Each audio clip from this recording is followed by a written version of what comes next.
أعوذ بالله من الشيطان الرجيم بسم الله الرحمن الرحيم الحمد لله والصلاة والسلام على رسول الله أما بعد. Adá ọpẹ́ fún Ọlọ́run, atọrọ kẹrẹ àti gẹrẹ àtàánú rẹ̀ fún Ànábì Muhammad, òjíṣẹ́ ńlá, kí ìkẹ́ náà àtàánú náà àti ìyọ́nú Ọlọ́run kó kárí gbogbo àwọn ànábì Ọlọ́run, kó kárí gbogbo àwọn ẹni rere, kó dórí àwọn àfáà wa, àwọn òbí wa. Akí gbogbo ẹ̀yin tẹ́ ń wò wá, tẹ́ ń gbọ́ wa, akíra wa pé a kú oríire oṣù Ramadan tún sì dé, oṣù oríire, oṣù àánú, oṣù kẹ́, oṣù gẹ̀. Ọlọ́run tún ní ó bí mi àti ẹ láyé. Adá ọpẹ́ fún Ọlọ́run, kọlọ mọṣà jẹ́ àrí dáadáa bí ṣe ń bẹ kó wá jẹ́ aṣọpọlọpọ Ramadan láyé nínú Islam àti iman. Ọlá àjọ kan ṣoṣo Ọlọ́run. Wọn arákùnrin kan akíkanjú èèyàn ni, òṣìṣẹ́ takuntakun ni, ń ṣiṣẹ́, wọn ní ń tẹ̀lé owó jọ, ó fẹ́ kọ́lé. ń bẹ lọ́hùn pé tóun bá rí owó gidi láyé, òun fẹ́ kọ́lé alára láyé, òun fẹ́ kọ́lé tí ó jọjú láyé. ń wá ń tìtorí ẹ̀ ń ṣiṣẹ́ kárakára, ń tọ́jú owó, ọjẹ́ ìyá jẹ́ nítorí ń kó sáfẹ́ tẹ̀lé owó jọ tí ó fi kọ́lé alára láyé. Ó wá tọ́jú owó pọ̀, owó ti di nǹkan tó nítumọ̀ lọ́wọ́ ẹ̀. ńlá àwọn kan wá ní ó wá gba visa umrah kó wá ṣe umrah, kó fi kí Ọlọ́run, kó fi dúpẹ́ lọ́dọ̀ Ọlọ́run. nígbà tí ó dé Saudi láti lọ ṣe umrah, ó gba visa umrah ọ̀sẹ̀ méjì, ó wá wọ Saudi, ó dé Saudi, ó rẹ́ǹtì hòtẹ́ẹ̀lì tó dáa jù, tó súnmọ́ haramu jù pẹ́kípẹ́kí, tó wọ́n jù nínú àwọn hòtẹ́ẹ̀lì Mẹ́kà. Ó lọ sí kan wọ́n ń pè ní ẹja fi hòtẹ́ẹ̀lì tán pè ní Daru Taqwa àbí Daru Tawhid ká fi ṣàpèjúwe. Ó lọ gba hòtẹ́ẹ̀lì Daru Tawhid tí náìtì kan bẹ ju 1 million naira lọ. ńlọ lọ kówó lélẹ́rí, ó wá sanwó ọdún kan kalẹ̀. Ẹ má gbàgbé pé a sọ pé visa ọ̀sẹ̀ méjì ní ń bẹ lọ́wọ́ ẹ̀, visa ọ̀sẹ̀ méjì ní ń bẹ lọ́wọ́ ẹ̀ tó fi gbọdọ̀ fi Saudi lẹ̀. Ó wá sanwó ọdún kan nínú hòtẹ́ẹ̀lì tó wọ́n jù, ó san kalẹ̀ nígbà tọ́sẹ̀ méjì pé.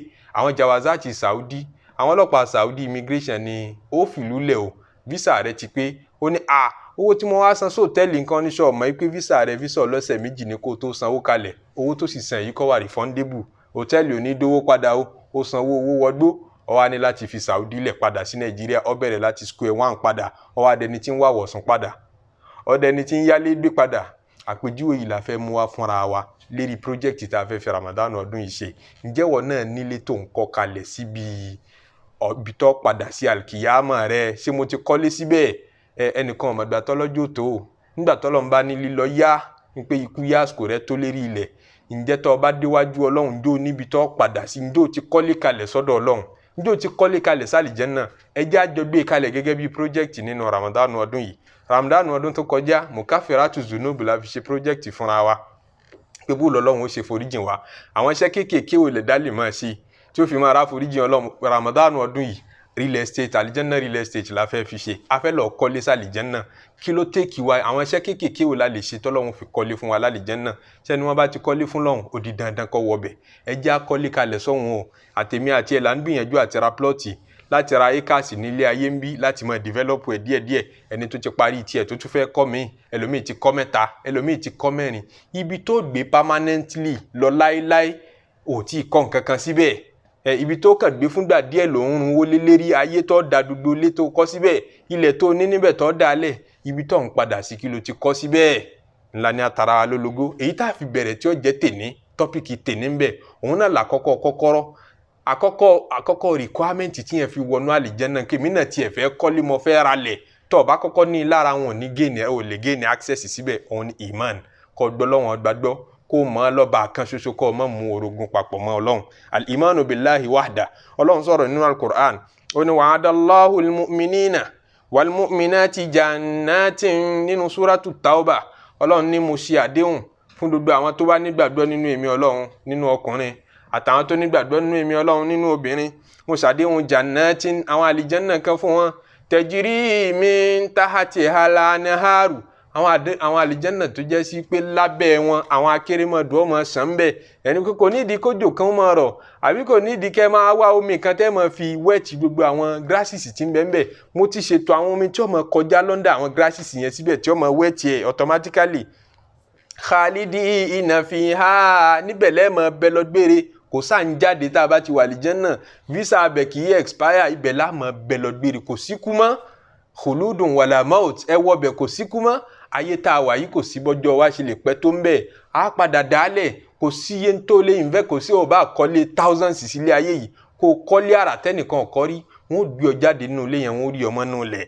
ibi tó wà gbé permanently tètè lọ kọ́lé síbẹ̀ tètè lọ ra lẹ̀ síbẹ̀ tètè máa develop property rẹ̀ lálìjánnà ìyẹn ni project wa lọ́dún yìí Ọlọ́run níbẹ̀ la máa bẹ lọ gbére wa masakina tayyibatan gbogbo ẹni bá nígbàgbọ́ nínú èmi Ọlọ́run tí ò mórogún mọ́ Ọlọ́run tí ò mú nǹkan míì mọ́ Ọlọ́run àwọn léere ilé ìdésíire ń bẹ lálìjánnà tí mo ti tọ́jú fún wọn fi jannati adinin nínú àlìjánnà bẹ lọ gbére wa ridwanu minallahi akbar ìyọ́nú Ọlọ́run kọ́lọ́n pé òun yọ́nú sí yàn ó wá tóbi ju gbogbo rẹ̀ yìí lọ ìyẹn máa fi dé gbogbo ẹ̀ ládé fún gbogbo ẹni tó bá wọ àlìjánnà dhalika huwa al-fawzul azim èrè yìí ló tóbi ju tí ò sèrè tó lékè gbogbo ẹ̀ Allahu akbar kọ́lọ́n má ṣe àyọ́nú sí wa wọn là nàbì sallallahu alayhi wa sallam nínú hadisi tí Imam Malik tó gbà wá látọ̀dọ̀ àfa rẹ̀ Zayd ọmọ Aslam tí wọ́n gbà wá látọ̀dọ̀ Abu Sa'id al-Khudri wọn là nàbì sallallahu alayhi wa sallam ojúwe ìyọ́nú Ọlọ́run fún wa pé tó bá dijọ́ al-qiyamah tọ́mọ àlìjánnà bá wà àlìjánnà tọ́lọ́run sì kẹ́sìgẹ̀ fún wọn tọ́pọ̀ kọ́lọ́ mọ́ṣá ṣe wá ló máa àlìjánnà Ọlọ́run máa bi wọ́n pé halvaditum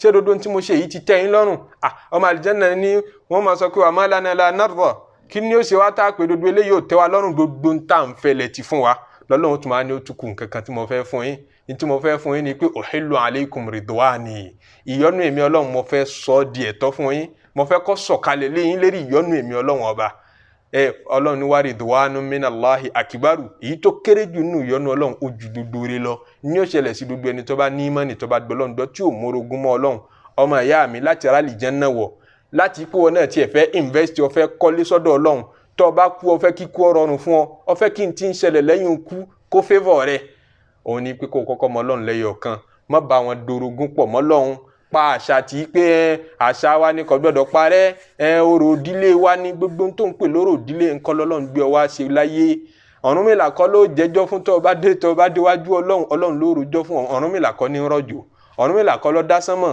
òun kọ́ ló dá ilẹ̀ Odùduwà kọ́ ló jẹ́jọ́ fún tó bá déwájú Ọlọ́run ọba ló fàbọ̀ fún ọba tó dá gbogbo wọn ní kó sìn mọ́pọ̀ ọmọ Yorùbá ní ọ̀fẹ́ káṣà Yorùbá ó parẹ́ mọ yé rán yín mọ́nu mọ́ láti mọ́ ṣẹ́ lọ́hùn dájúkọ ẹ̀sìn Olúwa dájúkọ Ọlọ́run ọba nìkan kó gbójú kúrò níbi gbogbo tí ń bá ń jẹbọ kódà ń tán bá purọ́ mọ́ ń pé ẹbọ ni tí wọ́n rò pé ó dà pé kì í ṣẹbọ wọ́n á purọ́ mọ́ ń pẹ́ bọ ni ó tún gbọdọ̀ sá fún un ṣé bí wọ́n bá purọ́ pé àwọn olè ń jà ládùúgbò ń bẹ̀ yẹn ó kúkú sá ó jẹ́ ojú òótọ́ jẹ́rọ́ ó kọ́kọ́ sá ná ẹbẹ́ náà lẹ́bọ ó burú púpọ̀ débi pé wọ́n bá purọ́ mọ́ nǹkan pẹ́ bọ ni tí ẹ̀ kọ́kọ́ jìnnà sí iná ọlọ́mọdé alẹ́bọ lẹ́rù ìyún náà la fẹ́ fi rán ara wa létí la fẹ́ fi bẹ̀rẹ̀ project wa pé kí gbogbo wa ká kíyèsí kí là ń build níjọ́ lálkìyàmà wa kí là ń build lálìjánnà wa ilé wo ló ń kọ́ tó fẹ́ dé síṣọ́ tó fẹ́ mọ́ wàwọ̀sùn lẹ́yìn tó bá kú tán ni ọlọ́mọdé àwàwọ̀sùn Ọlọ́run kọ́lé alára fún wa kó yọ́nú sí wa láyé kó yọ́nú sí wa tó bá dijọ́ alkìyàmà subhana rabbika rabbil izzati amma yasifun wa salamun alal mursalin